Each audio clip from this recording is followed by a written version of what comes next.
بسم اللہ الرحمن الرحیم۔ ہم اس ویڈیو میں چین اور تائیوان کے تنازع سے متعلق معلومات کو 3 حصوں میں بیان کریں گے۔ ویڈیو کے پہلے حصے میں تاریخی پس منظر پر بات کریں گے، دوسرے حصے میں ہم موجودہ حالات کا جائزہ لیں گے اور تیسرے حصے میں ہم اس تنازع میں امریکہ کے کردار پر تفصیلی حقائق پیش کریں گے۔ دنیا میں 2 ایسی حکومتیں موجود ہیں جن کے نام میں لفظ چین استعمال ہوتا ہے۔ پہلی حکومت مین لینڈ عوامی جمہوریہ چین پیپلز ریپبلک آف چائنا میں ہے اور دوسری حکومت جمہوریہ چین ریپبلک آف چائنا جو کہ تائیوان میں قائم ہے۔ مین لینڈ عوامی جمہوریہ چین کی 1 ارب 40 کروڑ آبادی ہے جو کہ چین کی کمیونسٹ پارٹی کے زیر انتظام ہے۔ تائیوان کی آبادی 2 کروڑ 39 لاکھ افراد پر مشتمل ہے اور یہ مین لینڈ چین کے بالکل جنوب مشرق میں واقع ہے۔ 1949 سے ان کی آزاد حکومت ہے جو کبھی 1 پارٹی کی فوجی امریت تھی۔ اس کے بعد یہ کثیر جماعتی جمہوری حکومت بن گئی۔ چین اور تائیوان کا آپسی تعلق سمجھنے کے لیے ہمیں چنگ شاہی گھرانے اور 2000 سال کی شاہی حکومت کے سال 1912 میں خاتمے تک واپس جانا ہوگا جبکہ جمہوریہ چین کی بنیاد رکھی گئی۔ 1912 کے بعد اگلے 15 سال تک چین ایسا ہوا کرتا تھا اور یہاں پر چینی نیشنلسٹ کی حکومت ہوا کرتی تھی۔ مسلح بغاوتیں پورے ملک میں پھیل گئیں جس کے نتیجے میں چین کی کمیونسٹ پارٹی کی پیدائش اور ترقی ہوئی۔ 1927 میں حکمران نیشنلسٹ کی طرف سے کمیونسٹ پارٹی کے لوگوں کے قتل عام کے رد عمل کے طور پر چین میں باضابطہ طور پر سول وار کا آغاز ہوا۔ 1945 میں دوسری جنگ عظیم کے خاتمے پر سول وار میں مزید تیزی آ گئی اور 1949 میں کمیونسٹ پارٹی حکمران نیشنلسٹ حکومت کا تختہ الٹنے میں کامیاب ہو گئی۔ 1949 میں کمیونسٹ پارٹی نے ماؤ زے تونگ کی قیادت میں پورے چین پر اپنا کنٹرول سنبھال لیا اور نیشنلسٹ کو ایک چھوٹے جزیرے تائیوان کی جانب دھکیل دیا۔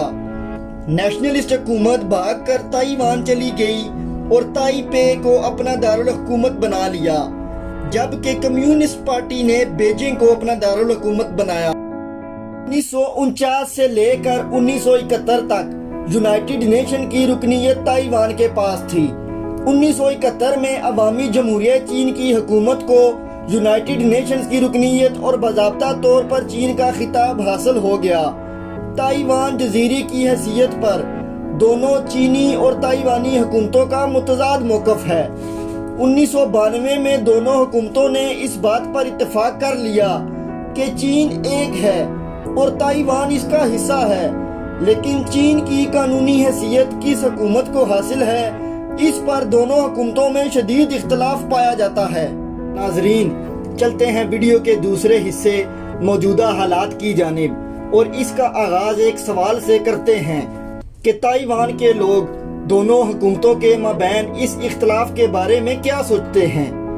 آبادی کی اکثریت خود کو تائیوانی مانتے ہیں نہ کہ چینی، اور اگرچہ آزادی کو 1992 کے معاہدے 1 ملک 2 نظام کے تحت محدود کر دیا گیا تھا، کچھ نئے سیاسی رہنماؤں نے خود مختاری کی خواہش کا اظہار کیا ہے اور یہ موقف اپنایا ہے کہ یہاں یہ بات واضح کر دیں کہ تائیوان کبھی بھی 1 ملک 2 نظام قبول نہیں کرے گا۔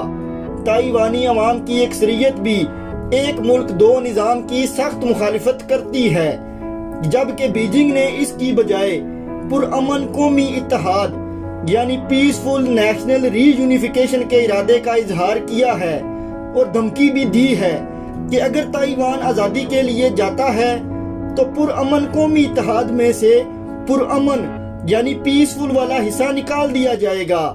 بیجنگ نے کہا کہ پرامن قومی اتحاد کے لیے ہم تائیوان میں آزادی اور علیحدگی پسند لوگوں کے لیے کسی قسم کی سرگرمی کی کوئی جگہ نہیں چھوڑیں گے۔ کہا جاتا ہے کہ 2 سپر پاور ممالک کبھی بھی آپس میں براہ راست جنگ نہیں کرتے کیونکہ ایسا کرنے سے دونوں طاقتوں کو شدید نقصان کا اندیشہ ہوتا ہے۔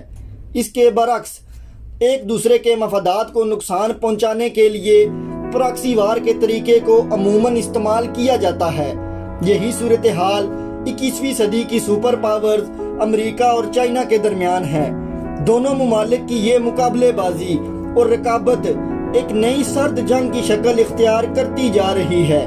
اسی صورتحال میں یہ ایک دوسرے سے براہ راست جنگ کی بجائے مختلف شعبوں میں ایک دوسرے کو زیر کرنے میں مصروف ہیں۔ آج کی سپر پاور امریکہ ٹیکنالوجی، معیشت اور سفارتکاری کے میدان میں ابھرتی ہوئی طاقت چین کا راستہ روکنے کے لیے سرگرم ہے۔ ایک دوسرے سے تقریباً 10,000 کلومیٹر دور ہونے کی وجہ سے دونوں کی آپس میں براہ راست جنگ ہونے کا امکان بہت کم ہے، لیکن ماہرین کے مطابق دنیا میں ایک جگہ ایسی ہے جہاں دونوں ممالک کی بحریہ کے درمیان محدود پیمانے پر جھڑپیں ہو سکتی ہیں، اور یہ جگہ ہے ساؤتھ چائنا سی، یعنی جنوبی چین کا سمندر۔ اسی وجہ سے ساؤتھ چائنا سی دنیا کے خطرناک ترین تنازع کی شکل اختیار کرتا جا رہا ہے۔ اس تنازع میں امریکہ اور چائنا کے علاوہ 5 دوسرے ممالک بھی براہ راست فریق ہیں۔ ان ممالک میں تائیوان، ویتنام، فلپائن، ملیشیا اور برونائی شامل ہیں۔ یہ مسئلہ اتنا پیچیدہ ہے کہ کسی بھی ملک کا دوسرے ملک سے موقف نہیں ملتا۔ سب ممالک مختلف جزیروں اور سمندری حدود کا دعویٰ کیے ہوئے ہیں۔ اس خطرناک ترین تنازع کو بہتر طور پر سمجھنے کے لیے ہمیں ساؤتھ چائنا سی کے بارے میں جاننا ہوگا۔ ساؤتھ چائنا سی 35 لاکھ مربع کلومیٹر پر پھیلا ہوا ہے اور یہ پیسیفک اوشن یعنی بحر الکاہل کے ساتھ ملا ہوا ہے۔ اس کے آس پاس موجود ممالک میں Taiwan, Vietnam, Malaysia, Singapore, Brunei, Philippines شامل ہیں۔ ساؤتھ چائنا سی دنیا کے اہم ترین سمندروں میں سے ایک ہے۔ اس کی بڑی وجہ یہ ہے کہ یہاں سے دنیا کی تجارت کا 30% حصہ گزرتا ہے۔ اسی لیے یہ سمندر تمام ممالک کے لیے اسٹریٹجک حیثیت رکھتا ہے۔ چین کے لیے اس سمندر کی اہمیت اور بھی زیادہ ہے، کیونکہ چین کی 5 بڑی بندرگاہوں میں سے 3 تو صرف ساؤتھ چائنا سی پر ہی واقع ہیں۔ چین کو تیل کی درآمد کا 80% حصہ ساؤتھ چائنا سی سے ہی گزر کر ملتا ہے۔ اسی لیے چین اس سمندر پر اپنا مضبوط کنٹرول رکھنا چاہتا ہے۔ تجارتی گزرگاہ ہونے کے ساتھ ساتھ یہ سمندر قدرتی وسائل سے بھی مالا مال ہے، جس سے اس سمندر کی اہمیت اور بھی بڑھ جاتی ہے۔ دنیا بھر کی فشریز یعنی مچھلیوں کا تقریباً 10% حصہ اسی جگہ پایا جاتا ہے، جو کہ ان ممالک کی ماہی گیری کی صنعت اور مچھلی کی صنعت کے لیے بہت اہم ہے۔ اسی لیے چین، ویتنام اور فلپائن دنیا کے ماہی گیری کرنے والے 10 بڑے ممالک میں شامل ہیں۔ حالیہ کچھ عرصے میں ساؤتھ چائنا سی میں تیل اور گیس کے بڑے پیمانے پر ذخائر دریافت ہوئے ہیں، جو کہ ان ممالک کی صنعتوں کو دہائیوں تک ایندھن فراہم کر سکتے ہیں۔ کسی جگہ کی اتنی اہمیت ہو اور وہ قدرتی وسائل سے بھی مالا مال ہو، لیکن وہاں تنازع یا جنگ نہ ہو، بھلا کیسے ممکن ہے؟ ایسی ہی کچھ صورتحال ساؤتھ چائنا سی کی ہے۔ ساؤتھ چائنا سی میں موجود سینکڑوں چھوٹے چھوٹے جزیروں پر ان 6 ممالک کے دعوے ہیں۔ کچھ جزیروں پر تو ان ممالک نے ملٹری بیسز، رن ویز اور پورٹس بھی بنا لی ہیں، جس کی وجہ سے اس خطے میں حالات اکثر کشیدہ رہتے ہیں۔ 1905 میں جب جاپان نے روس کو شکست دی اور اپنی سلطنت کو پھیلانا شروع کر دیا، جاپان چونکہ جزیروں پر مشتمل ملک تھا اور اس کا بہت زیادہ دار و مدار باہر سے درآمد کیے گئے وسائل پر تھا، اسی لیے اپنے تجارتی راستوں کی حفاظت کے لیے جاپان نے ساؤتھ چائنا سی میں بہت سے اہم جزیروں کو اپنے کنٹرول میں لے لیا۔ ان جزیروں پر جاپان کا کنٹرول دوسری جنگ عظیم کے آخر تک قائم رہا۔ جنگ میں شکست کے بعد جاپان کو ایک معاہدے کے تحت ان جزیروں سے نکال دیا گیا اور ان جزیروں کا کنٹرول چائنا نے سنبھال لیا۔ یاد رہے، چین میں اس وقت نیشنلسٹ یعنی موجودہ تائیوان کی حکومت تھی۔ چین کی اس حکومت نے جاپان کے خالی کیے ہوئے ان جزیروں میں سے چند اہم پر اپنا کنٹرول رکھا اور باقی جزیرے یوں ہی چھوڑ دیے۔ مین لینڈ یعنی عوامی جمہوریہ چین میں کمیونسٹ حکومت کے آ جانے کے بعد ساؤتھ چائنا سی کے یہ جزیرے بھی کمیونسٹ حکومت کے پاس آ گئے۔ کمیونسٹ حکومت نے پچھلی نیشنلسٹ حکومت کے 1946 میں جاری کردہ 11 ڈیش لائن نقشے کے طرز پر 9 ڈیش لائن نقشہ جاری کیا اور ان تمام جزیروں کو ان کی طرح ہی چائنا کا حصہ دکھایا۔ اس دور میں کوئی اور ملک ان چھوٹے چھوٹے جزیروں کو زیادہ اہمیت نہیں دیتا تھا اور نہ ہی کسی نے ان کا کنٹرول سنبھالنے کی کوشش کی، لیکن 1969 میں یونائٹڈ نیشن کی ایک ریسرچ ٹیم نے جیولوجیکل سروے کے نتیجے میں یہاں تیل اور گیس کے وسیع ذخائر دریافت کر لیے۔ ایسے میں ان جزیروں کی اہمیت ایک دم بہت بڑھ گئی۔ اس دریافت کے بعد ان تمام ممالک میں ان جزیروں پر قبضے کی ایک دوڑ سی لگ گئی۔ خطے کے بیشتر ممالک جیسا کہ چین، ویتنام، فلپائن، تائیوان اور ملیشیا نے ایک ایک کر کے تمام جزیروں پر قبضہ کر لیا، یعنی ان جزیروں پر ملکیت کی ایک کھچڑی سی پک گئی اور یہ تمام ممالک دوسرے ملک کے دعوے کو غلط اور اپنے دعوے کو درست کہنے لگے۔ ان دعووں اور قبضوں کی وجہ سے ایک سرد جنگ چھڑ گئی جو آج بھی جاری ہے۔ ساؤتھ چائنا سی میں زیادہ تر جزیرے اتنے چھوٹے ہیں کہ آپ ان کو نقشے میں بآسانی دیکھ نہیں سکتے۔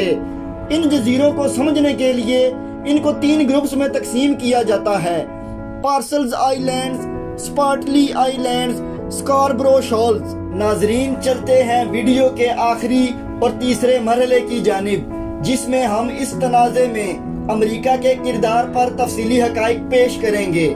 پارسلز آئی لینڈز اور سکاربرو شولز آئی لینڈز اس وقت چائنا کے کنٹرول میں ہیں۔ پارسلز آئی لینڈز کے جزیرے 1974 میں چائنا نے ویتنام کو وہاں سے باہر نکال کر اپنے قبضے میں لے لیے۔ پارسلز آئی لینڈز پر کنٹرول کی وجہ سے ویتنام پریشان ہے، جبکہ سکاربرو شولز پر قبضے کی وجہ سے فلپائن پریشان ہے۔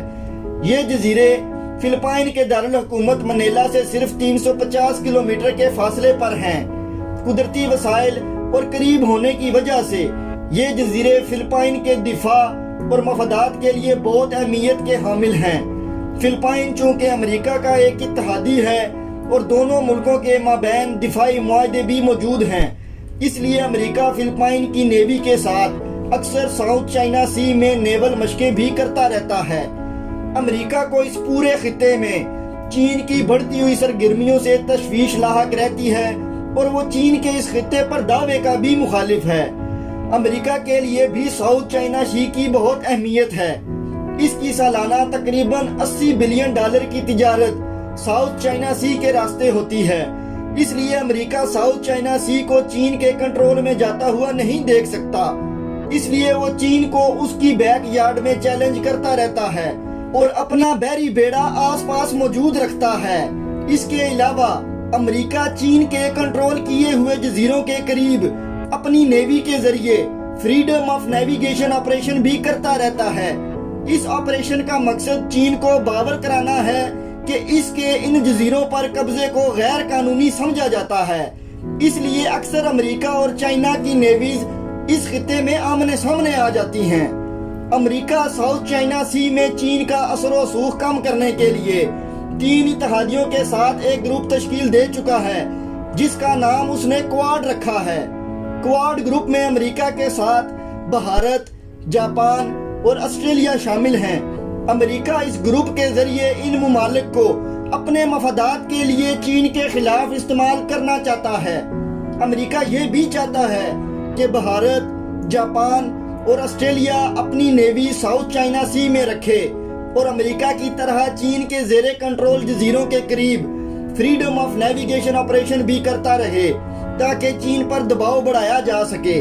ساؤتھ چائنا سی میں دونوں سپر پاورز کی یہ کشیدگی مستقبل میں عالمی امن کے لیے بہت بڑا خطرہ ثابت ہو سکتی ہیں۔